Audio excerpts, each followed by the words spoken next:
Hey everyone, and welcome back to Learn English Naturally. So today we're going to be looking at some pretty essential English, like the kind of stuff that you'd need if you're going to a hair salon.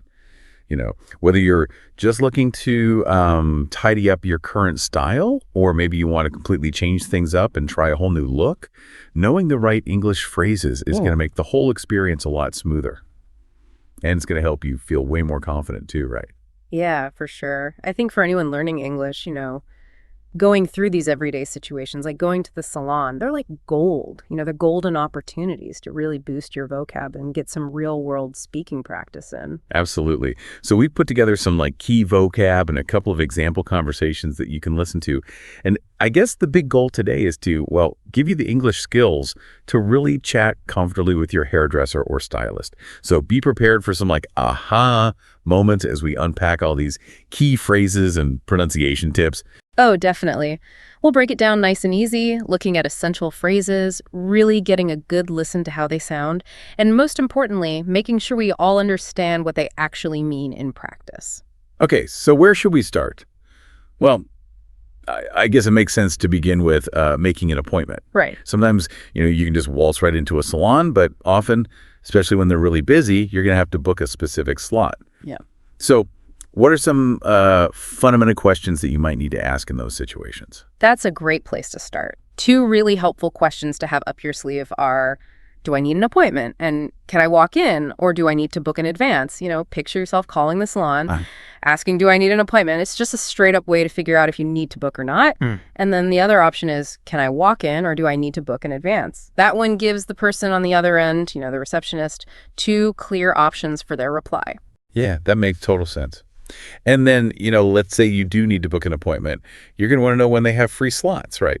And a nice simple way to ask that is, what time is available today? Now, pay attention to how we say available. V-A-Y, lubel. It's a super useful word for lots of situations when you're checking if something is free or open. Absolutely.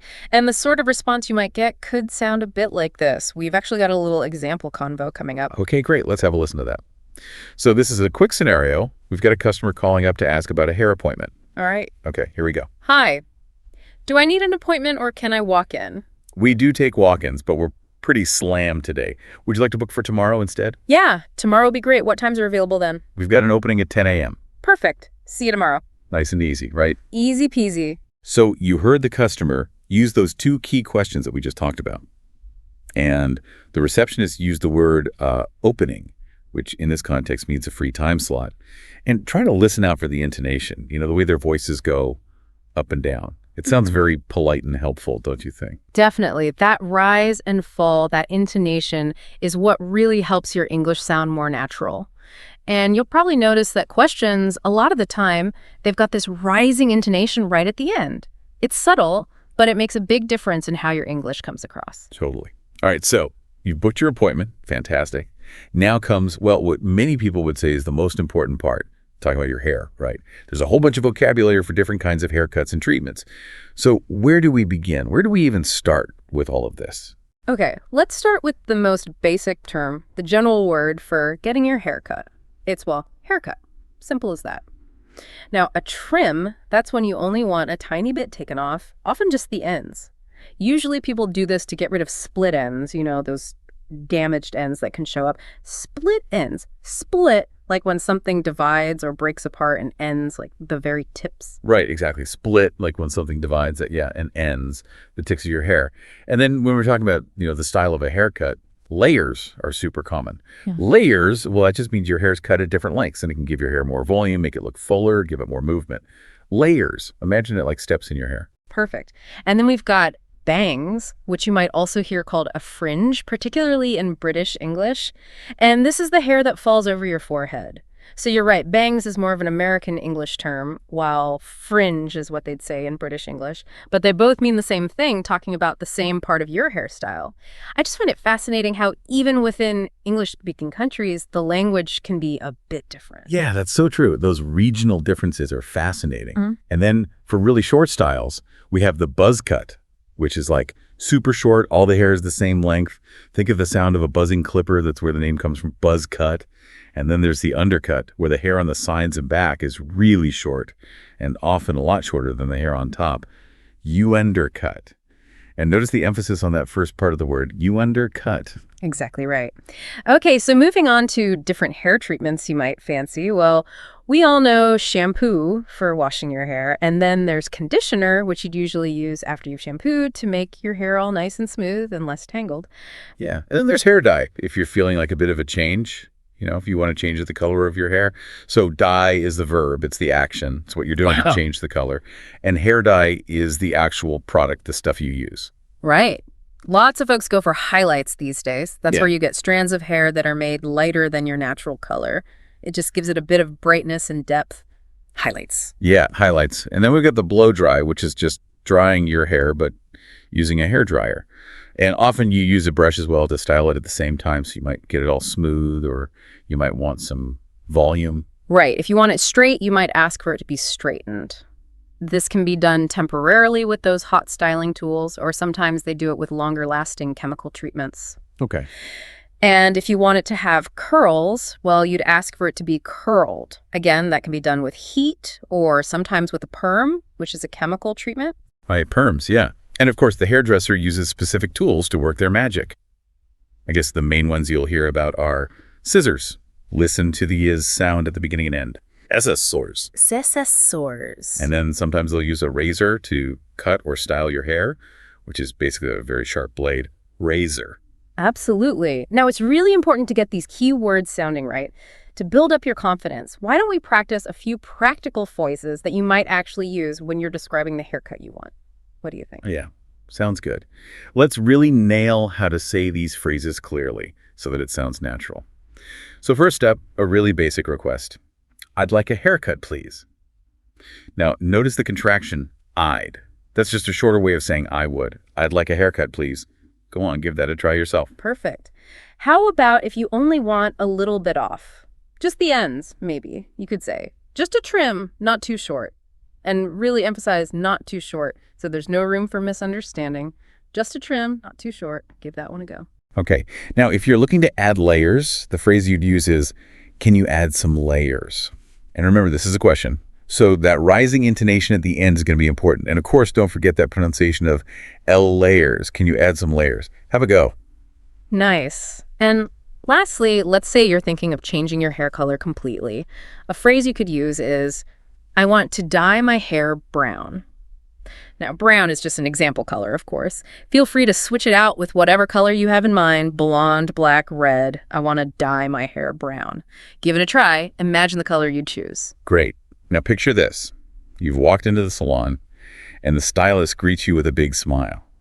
In our next little dialogue, you're going to hear a customer asking for a haircut. Keep your ears peeled for those specific phrases the customer uses. They really explain exactly what they want. Welcome. What can I do for you today? I'd like a trim, please, just to tidy up the split ends. Okay, great. Are you thinking of adding any layers? Yeah, maybe a few.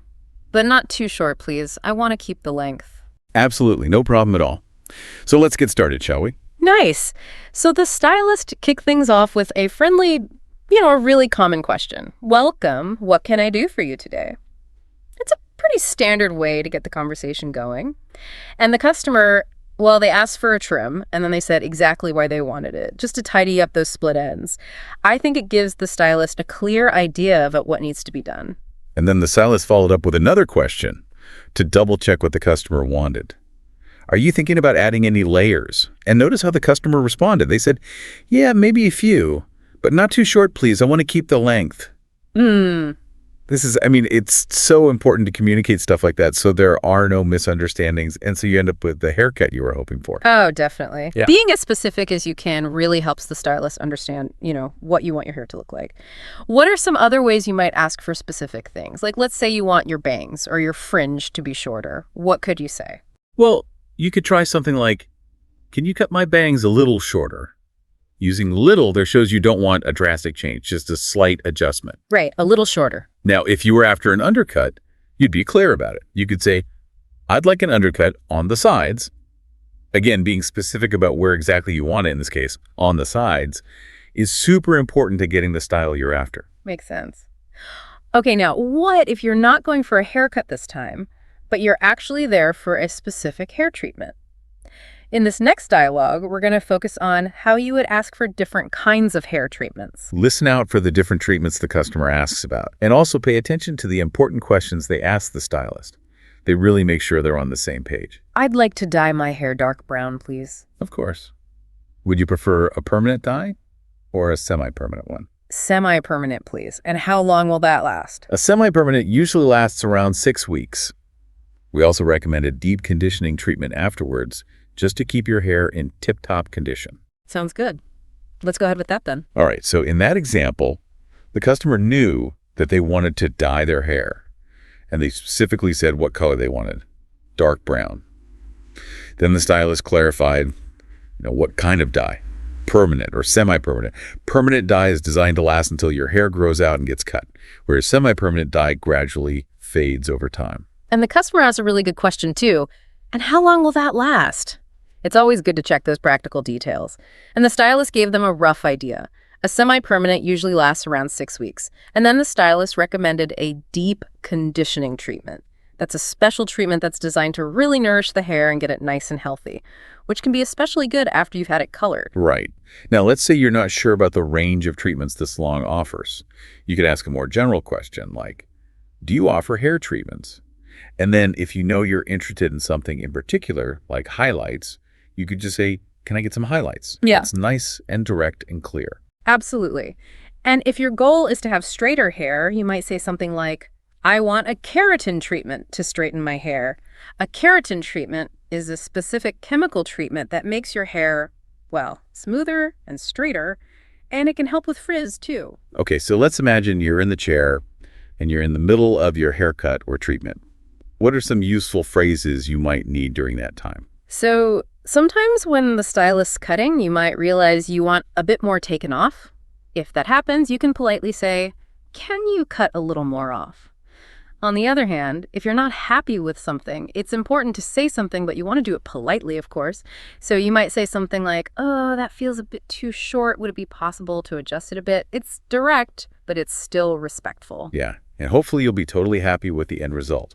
And when you are, it's always great to let them know. You could say something like, I love how it looks. It's good to give a bit of positive feedback. And after your haircut or treatment is done, you might want to ask about the products they've used, or products you could use at home to maintain the style.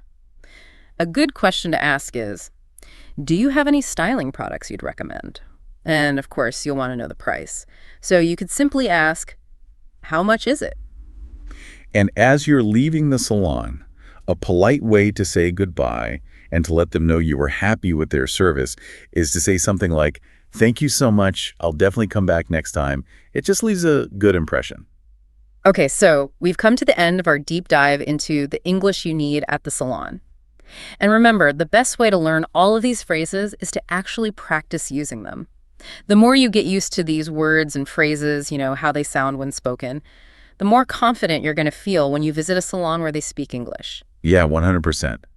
Take a second to think about what kind of haircut or treatment you might want next time you go to the salon. And maybe even try saying some of those phrases out loud. It'll help you remember them and you'll feel much more prepared. And don't be shy about asking questions when you're at the salon.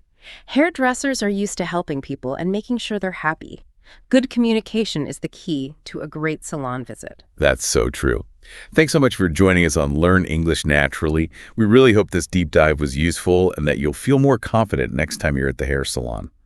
Make sure to subscribe to the podcast so you don't miss our next episode, where we're going to be exploring another aspect of English for everyday life. We can't wait to have you join us again. See you then.